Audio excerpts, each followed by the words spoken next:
Shalom shalom bantu b'Imana. Uno munsi tugomba tuyage ijambo rijanye nuko abantu bakubona aho ubaye. Abantu bashobora kukubona ko udakomeye mugabo kandi ukomeye, ufise agaciro kanini kandi utungishije benshi. Abantu rero ivyo biyumvira sivyo by'ukuri, ariko ico Imana yakugize nico cy'ukuri. Rero urakwiye kumenya ico uri aho ubaye kugira ngo umenye n'agaciro ufise. Uno munsi bashobora kukubona ko udakomeye, ariko ejo bakakubona wahindutse kubera Imana yoyo igufitiye integuro nziza cyane. Rero aho ubaye barashobora kuguha n'amazina, barashobora kukwita ibintu bidashobotse, barashobora kukwima agaciro ufise, ariko wewe mu gihe uzi ico uri, Imana iragukoresha ibitangaza. Hama yamara kugukoresha ibitangaza, ba bantu bagaheza bakabona agaciro kawe. Heza twifashishe ijambo riri mu gitabo c'Abami ba kabiri igice c'indwi 3-20. Hama turaheza dusozere. Abanyamibembe babarira abo mu gisagara inkuru nziza. Kandi hari abantu 4 b'abanyamibembe kw'irembo ry'igisagara, baravugana bati, niki kitwicaritse ngaha kugira ngo dupfe tuhapfire? Tworamuka tugiye mu gisagara kandi hari inzara ingana ityo twogwayo, naho nyene nitwapfa kwicara ngaha nugupfa nta kindi. None rero nimuze twisaba ingabo z'Abasiriya, niba duhangaza tuzobaho, naho niba twica kana kare kwa rugupfa no gupfa. Niko bahenga buhwibiriye barikora ngo baje aho Abasiriya basagaje. Ariko bashitse aho insago zabo zitangurira, basanga ata muntu akiharangwa, ko Uhoraho yari yatumye haza mu matwi y'ingabo z'Abasiriya uguhinda kw'imikogote nuko amafarasi nuko ingabo nyinshi, bituma bavugana bati, erega umwami w'Abisirayeli yahereye abami b'Abaheti n'abami bo muri Egiputa ngo badutere. Bafasha ko baratemesha aho nyene bugihwibira, bata amahema yabo n'amafarasi yabo n'indagaba zabo, basiga byose uko vyakabaye aho bashagaje kugira ngo banyage amagara. Nuko abo banyamibembe bashitse aho izo nsago zitangurira, binjira mw'ihema rimwe, bashirako bararya baranwa, basahuramwo amafeza amazahabu n'imyambaro, baragenda barabinyegeza. Baragaruka binjira mu rindi hema, basahuramwo ibindi, navyo nyene baragenda barabinyegeza. Hanyuma baravugana bati, ibyo tugize sivyo kuri uyu munsi, kuko uyu munsi bati ibyo hama baravugana bati ibyo tugize sivyo kuko uyu munsi ari umunsi wo kuvuga inkuru nziza, natwe tukaba dupfuye kwihorera. Nitwarorera ko buca bizotugarukako. Nimuze tugende tubibarire ab'ibwami. Nuko baragenda bahamagara abashibamyi b'irembo ry'igisagara, barababarira bati, twagiye mu nsago z'Abasiriya dusanga hatarangwa n'umuntu n'umwe, atanagakakaza, atari amafarasi n'indogoba ziziritse, kandi amahema ari uko yakabaye. Maze abo bashibamyi barahamagara abo mu rugo ibwami, barabibamenyesha. Nuko umwami avyukuruka muri iryo joro, abarira abantu biwe ati, reka mbabarire inama Abasiriya batugiriye. Bamenye ko inzara iriko iratwica, nico gituma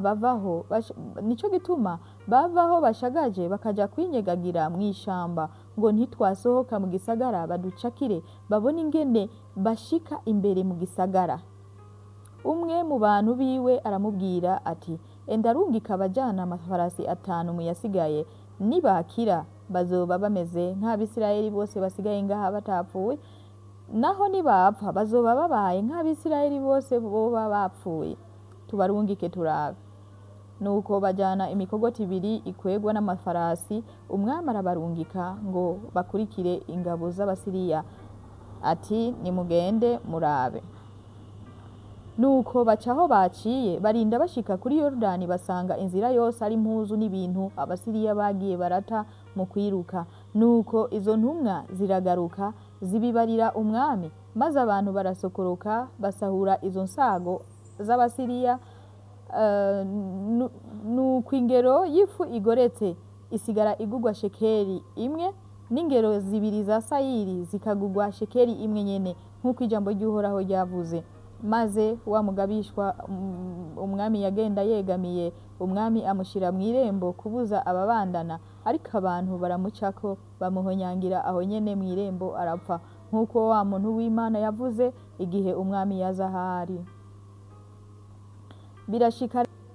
Birashika nk'uko uwo muntu w'Imana yabariye umwami atejo nk'aya mango kw'irembo ry'i Samariya ingero y'ifu igoretse izogurwa shekeli imwe, kandi n'ingero zibiri za sayiri zizogurwa shekeli imwe nyene. Uwo mugabishwa akishura uwo muntu w'Imana bati, mbega Uhoraho naho yotobora amadirisha mw'ijuru, bene ivyo vyoshoboka?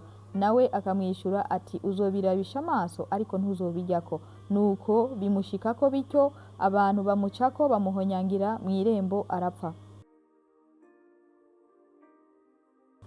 Aho rero ubaye barashobora kwibaza ko atacumaze, ariko iyo ufise amashimwe, amashimwe yawe arashobora kugushikana aho abandi badashobora gushika, nubwo wowe ubona ko ufise ibitaboneka. Iyo ubandanije ushima Imana, urashobora gusanga wagaragaje ibintu byinshi, kandi bigatuma abantu benshi banakwemera, ndetse bikanagushikana no ku zindi ngezo, aho abandi basigara bagutangarira bakamenya bati urya muntu ni umuntu w'Imana koko.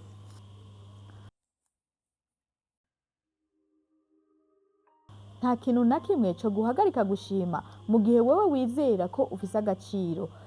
Abo bandi nibashake bareke kukaguha kuko ntibikenewe, ariko hariho uwakaguhaye. Uwo nawe ni Kristo Yesu, niwe nyene vyose, niwe muremyi wa vyose, niwe ashoboye guhindura n'amasituwasiyo yose uri kuracamwo. Ayo masituwasiyo wowe uri kuracamwo yose, ibihe byose wowe uri kuracamwo, ivyo nyene nivyo bishobora gutuma ugaragaza ivyiza. Iyo ufashe ivyo uri kuracamwo, ivyo abantu babona ko umenga ntibishoboka, ivyo abantu babona ko umenga ntushobora kurengana, ivyo nyene iyo wizeye urabivamwo utumuka, abantu bagasigara babazanya iyo waciye. Mwibuke Yohani uwatawe mu ngunguru y'amavuta yavuyeyo asayangana. Daniyeli uwatawe mu gobo rw'intambwe, abamutayeyo nibo baguye, nibo bapfuye. Meshaki, Shadraka na Abednego batawe mu muriro, ariko nta n'agakwabo canke agashatsi kabavuyeko. Bisigura ko ivyo bintu byose uri kurabamwo hari impamvu uri kurabicamwo. Rero ntibikubuze gushima Imana kuko nico nyene waremewe. Ijambo ry'Imana riravuga ngo Imana iba mu mashimwe y'abana bayo.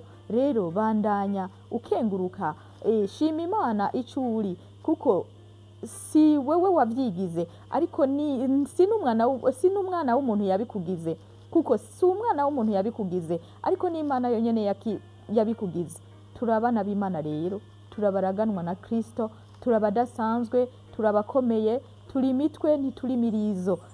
Iyo tuvuga rero nituvuge nk'abakomeye, iyo tuvuga nituvuge ibyiza, kandi twongere tugende nk'abakomeye, tubeho ubuzima bw'abakomeye, kuko ijambo ry'Imana riravuga ngo udakomeye navuge ko akomeye. Si twebwe twikomeza, ariko ni Kristo adukomeza. Mwarahezagiwe cyane, murakoze cyane. Shalom.